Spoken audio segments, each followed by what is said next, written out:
Parameter yang Nabi pernah jelaskan kepada kita umatnya, diantaranya terdapat dalam salah satu hadis yang didokumentasikan oleh Al-Imam Al-Bukhari dalam kitab Sahih beliau, nomor hadis 1894. Pun demikian Al-Imam Muslim dengan redaksi yang serupa dalam kitab Sahihnya nomor hadis 1151, diriwayatkan oleh sahabat mulia Abu Hurairah Abdurrahman bin Sakhr radhiyallahu taala anhu. Satu kali Nabi sallallahu alaihi wasallam menyampaikan atau kama qala, as-siyamu junnatun. Puasa itu pada hakikatnya ialah perisai. Fala yarfuth wala yajhal. Maka orang yang tengah menunaikan puasa itu dengan perisai yang telah ia raih, ia memiliki kemampuan untuk berlatih, meninggalkan, mencegah segala bentuk hal-hal yang kotor. Segala bentuk tindakan-tindakan yang tidak memiliki arti. Hal-hal yang bodoh yang seharusnya tidak dikerjakan. Wa ini mru'un qatalahu aw syatamahu. Atau kama qala sallallahu alaihi wasallam, bila pun ada seseorang memprovokasi ia dengan mencelaknya, mengajak ia berselisih, berkelahi, maka ia berkata, inni shaimun, inni shaimun. Saya tengah berpuasa. Saya tengah berpuasa.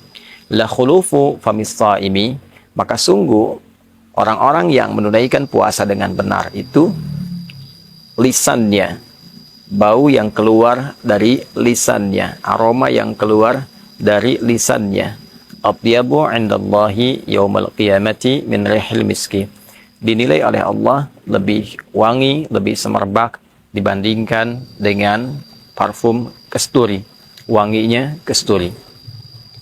Ini diantara rangkaian hadis yang cukup panjang terkait dengan puasa Ramadan, dan juga secara spesifik memberikan parameter, satu ukuran standar keberhasilan orang yang menunaikan ibadah puasa, khususnya di bulan Ramadan, dalam standar dan kriteria yang dijelaskan oleh Nabi Sallallahu Alaihi Wasallam. Yang pertama, Nabi menyampaikan, as-siyamu junnatun.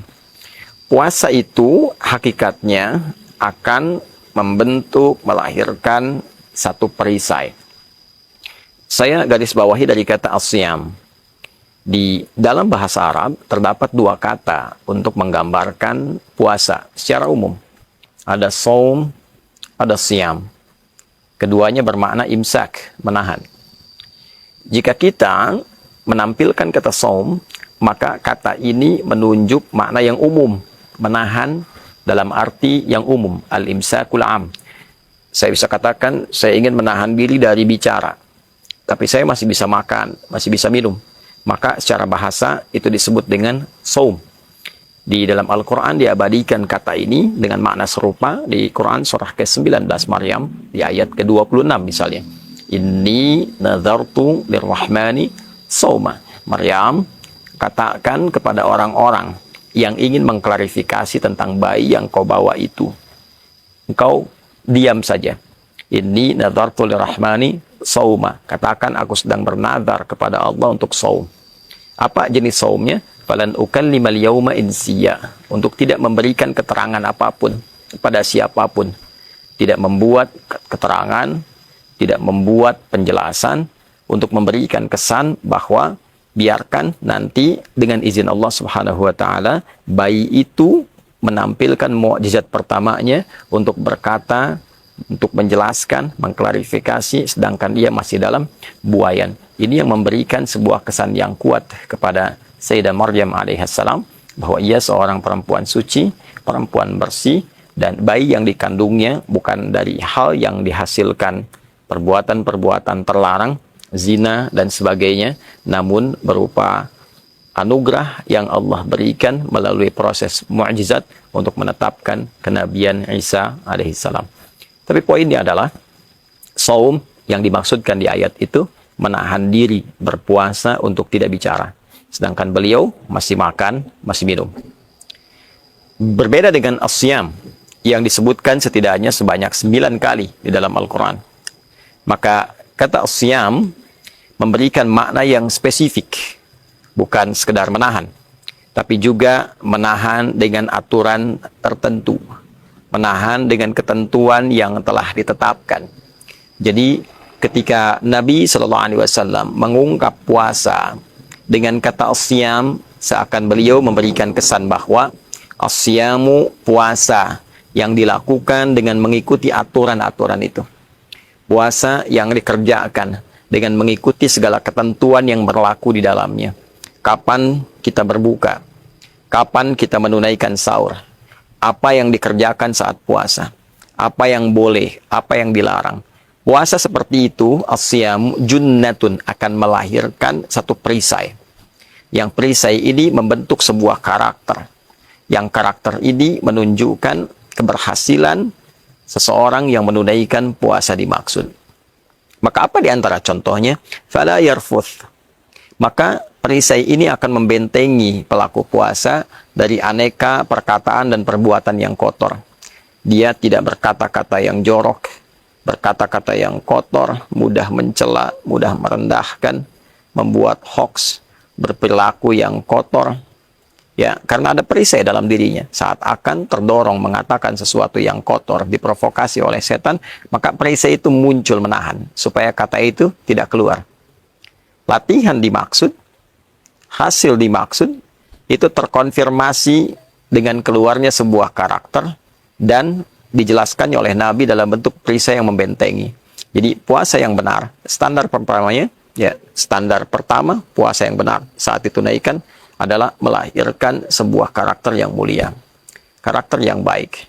Diberikan cirinya oleh Nabi, dia terbebas dari perbuatan-perbuatan yang kotor. Kemudian wala yajhal, dan tidak juga berperilaku bodoh, perilaku yang tidak elok untuk dilakukan. Ya, kalau dalam keseharian, ya kita tidak katakan mungkin satu hal ini taruhlah dosa misalnya dalam contoh ya, tapi tidak elok untuk dilakukan. Seorang kakek atau seorang ayah menaiki sepeda anak 5 tahun yang roda 3 misalnya.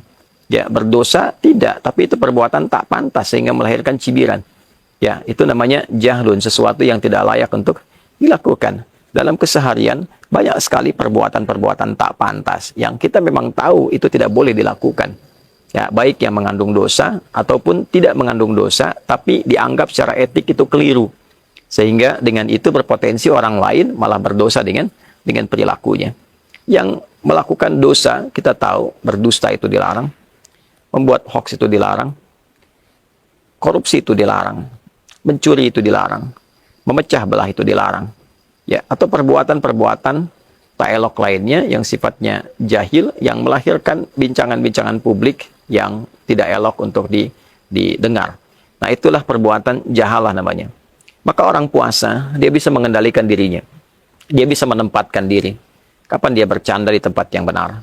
Kapan dia berkata sesuatu yang pantas. Kapan dia menghindari perbuatan buruk. Itulah yang dimaksud dengan asyamu junnah.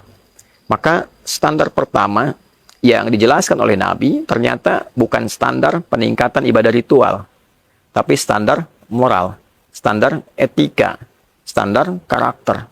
Maka orang puasa, bila berhasil puasanya, terjadi perubahan diri, terjadi perbaikan pada dirinya, terjadi peningkatan moral, semakin beretika dirinya, semakin baik keadaan dirinya, tuturnya semakin baik, perilakunya semakin baik, penyimpangannya semakin dia bisa hindari. Maka orang-orang yang bisa menahan lisannya dari perbuatan kotor dinilailah oleh Nabi SAW la khulufu famis shaimi. Maka lisan orang puasa itu, karena dia menghindarkan dari perkataan yang kotor, dan kotor itu tidak wangi, kotor itu bau, maka disifati di sini dengan kata kiasan bahwa orang yang berkata jorok itu bau lisannya. Orang-orang yang berkata-kata kotor itu tidak wangi lisannya di hadapan Allah. Maka pengertian sebaliknya, orang-orang yang bisa menahan diri membuktikan keberhasilan puasanya dengan tidak berkata yang kotor, tidak berkata yang tidak baik. Oleh Allah dihadiahi dengan satu aroma mewangi lisannya saat kembali kepada Allah di hari kiamat. Itu diantara maksudnya yang disampaikan oleh para ulama secara maknawi, bukan secara lafzi. Jadi orang-orang ini ketika bisa menjaga diri, membuktikan keberhasilan puasanya dari lisannya saja saat dia bangkit di hari kiamat, oleh Allah diberikan keistimewaan dengan keluar bau harum di lisannya karena mampu merubah dirinya menjadi pribadi yang lebih baik dengan puasanya. Maka saudara, diharapkan dengan menunaikan ibadah di bulan Ramadan ini, kita bisa menunjukkan bahwa kesempatan yang Allah berikan kepada kita, kita bisa manfaatkan dengan sebaik-baiknya. Kita bisa merubah diri menjadi lebih baik dan mempertahankan itu sampai kembali kepada Allah Subhanahu wa taala. Dan mudah-mudahan kita yang termasuk dibangkitkan dalam keadaan sukses menunaikan ibadah puasa dan ditandai dengan mewanginya bagian tubuh kita, lisan kita, sampai kita bangga kembali kepada Allah Subhanahu wa taala dengan puasa yang telah kita tunaikan, dengan pahala yang telah dikumpulkan. Lis-shaimi farhatan. Orang puasa itu mendapatkan dua kebahagiaan. Farhatun 'inda iftarihi, bahagia ketika ia berbuka saat di dunia. Wa farhatun 'inda liqa'i rabbi, dan dia gembira ketika kembali menghadap kepada Rabbnya di hari kiamat dengan sukses puasa yang telah ia bawa. Semoga kita digolongkan pada klasifikasi yang dimaksudkan. Allahumma taqabbal minna innaka antas sami'ul alim wa tub 'alaina innaka antat tawwabur rahim. Sallallahu ala sayyidina Muhammad wa ala alihi wa sahbihi ajma'in. Wa akhiru da'wana alhamdulillah rabbil alamin. Selamat berbuka. Adi Hidayat Mira. Assalamualaikum warahmatullahi wabarakatuh.